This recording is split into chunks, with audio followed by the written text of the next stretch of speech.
You know that feeling when you're clicking through endless menus in Windows just to get your computer to do one simple thing? Well, what if you could just tell it what to do directly? Today, we're going to pull back the curtain on the Unix shell. It's the ultimate tool for taking back control and automating, well, pretty much everything. So let's dive in. All right, so here's our game plan. First, we're going to figure out what the shell actually is. Think of it as our personal translator. Then, we'll get our hands on the main tool of the trade, a text editor. After that, it's time to write our very first script, and then we'll make it smart using variables. And for the grand finale, we're going to unleash some real power by chaining commands together with things called pipes and filters. It's going to be fun. Okay, first things first. What in the world is this shell we keep talking about? Let's break down how it's basically the bridge between you and the brains of your computer. So, the easiest way to wrap your head around this is to think of the shell as your personal translator. Seriously. You type in a command, something that looks a lot like English, and the shell's job is to take that and translate it into a language that the very core of your operating system, the kernel, can understand. The kernel is like the engine of your computer, the part that does all the real work. The shell is that direct line of communication. No clicking, no menus, no middleman, just you telling the engine what to do. And this flow, this process is everything. So picture this, you type ls, right? That's you telling the shell, hey, list the files here. The shell doesn't actually find the files. Instead, it translates your request and passes it to the kernel. The kernel does the heavy lifting, gathers up that list of files, and then hands it right back to the shell. The shell then puts it on your screen so you can see it. It's this super simple, incredibly efficient, and lightning-fast conversation that's happening behind the scenes.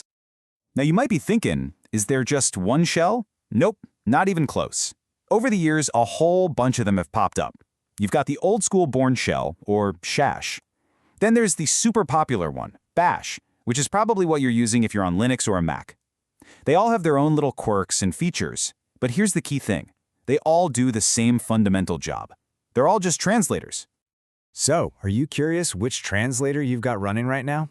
You can find out super easily. Just pop open your terminal and type this in, echo $shell. Hit enter and it'll spit out the exact path to your default shell. Go on, give it a try. It's a great way to start getting familiar with your own setup. All right, so if we're going to start writing these automated instructions, we call them scripts, we're going to need a place to actually, like them. We need a text editor. And look, in the Unix world, there's one editor that's kind of the king of the castle. Why? Because you can bet it's going to be on almost any system you ever log into. So let's meet our main tool for the job. Of course, you totally have other options. There's Nano, which is really friendly for beginners, and graphical editors like Gedit. But we're going to focus on Vi, or its updated cousin, Vim, for one big simple reason. It is everywhere. Seriously, whether you're on a tiny little web server or a giant supercomputer, Vi is going to be there. It's reliable.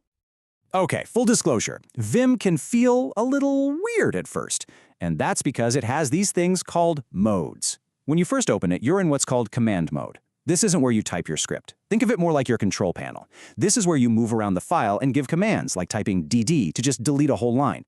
Now, when you actually want to start typing, you just hit the I key. That drops you into insert mode.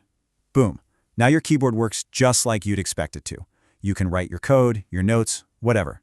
And when you're done typing, just hit the escape key. That takes you right back out to your control panel, command mode. It's just a simple toggle. I for insert, escape for command. Last piece of the V puzzle, how do you save and get out of there? From command mode, remember, hit escape to get there, you type a colon. That little colon brings you down to the bottom of the screen into last line mode. This is where you manage the file itself. So, W writes or saves your changes. If you messed up and want to bail, Q dash quits without saving. And the one you'll probably use all the time, WQ, that saves and quits. Done. All right. We get what the shell is, we've got our editor. Now for the fun part. Let's put these two things together and actually write our very first script. This is where we get to see automation come to life. So what is a shell script really? Honestly, at its core, it's nothing fancy. It's just a simple text file. That's it.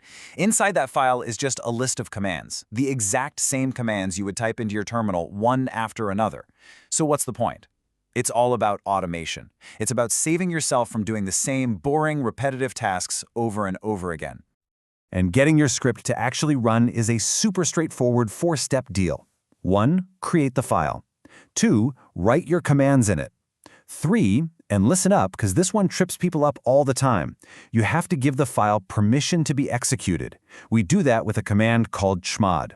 And finally, step 4, you run it. That's all there is to it.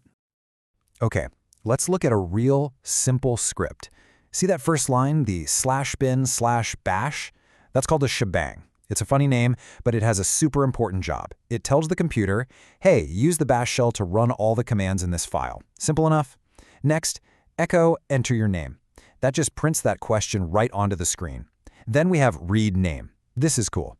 The script just pauses and waits for you to type something, and whatever you type, it stores it in a little container called name. And finally, we use echo again, but this time we say hello $name. That $sign tells the shell, don't print the word name, print what's inside the name container. See, it's simple, but now our script is interactive. That's powerful stuff. So we just used a variable, that little container called name. Let's dig into those a little more, because variables are what will make your scripts go from dumb and rigid to smart and flexible. Basically, you've got two main flavors of variables. First, there are the ones you create. We call those user-defined variables. Like when we made that name variable to hold someone's name. You can create them for anything, a file path, a number, whatever you need to remember. But then you have system variables. These are already built in, set up by the system for you. They hold all sorts of useful info about your environment. Here are a few of the big ones you'll use all the time. $home, that's your home directory. $user, that's your username. And $pwd stands for print working directory. It's just your current location. And why is this so great? Because when you use these in a script, it becomes totally dynamic. It doesn't matter who runs it or where they run it from, the script will adapt on the fly. It's awesome. Okay, it's time for the grand finale. Seriously, this next part is where the real magic happens. This is where you see the genius of the whole Unix way of thinking, which is all about combining small, simple tools to do incredibly complex things. And the secret ingredient here is something called a pipe. It's that vertical bar character on your keyboard. And what it does is so simple, but it's a total game changer. It takes every single thing that comes out of the command on its left and shoves it directly into the input of the command on its right. Think of it like building a little assembly line for your data. Let's look at a super simple example. You run ls, and it lists all the files in your directory, right? A big wall of text. But what if you only want to see the text files? Easy. You type ls, then the pipe symbol, then grep.txt. What happens? The entire list of files from ls gets sent through that pipe directly to grep. And grep is a filter. It looks at everything coming in and only lets the lines that contain .txt pass through to your screen. Instantly, your long list is filtered down to exactly what you wanted. And grep is just one member of this awesome team of filter commands. You've got sort to, sort lines. You've got unique to find unique entries and get rid of duplicates. There's WC for counting words or lines. And head and tail let you peek at just the beginning or the end of some output. The key is each of these tools does one job, and it does that one job really, really well. And this is where it all clicks into place. We can chain them all together. Look at this command. First, cat marks.txt just dumps the content of that file onto the screen. But we don't let it hit the screen, we pipe it straight into sort, which alphabetizes every single line. Okay, cool, but we're not done. We take that sorted list and pipe that into unique, which gets rid of all the duplicate lines. And finally, we take that clean, sorted, unique list and pipe it one last time into WC-L to just count how many lines are left. We just used 4 different tools all in one line to count the number of unique entries in a file. That is the power, the elegance of the shell. So think about what we just did.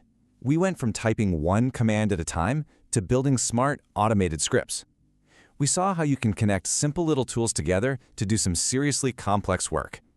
So now I've got a question for you. Think about all the boring, repetitive stuff you do on your computer every day.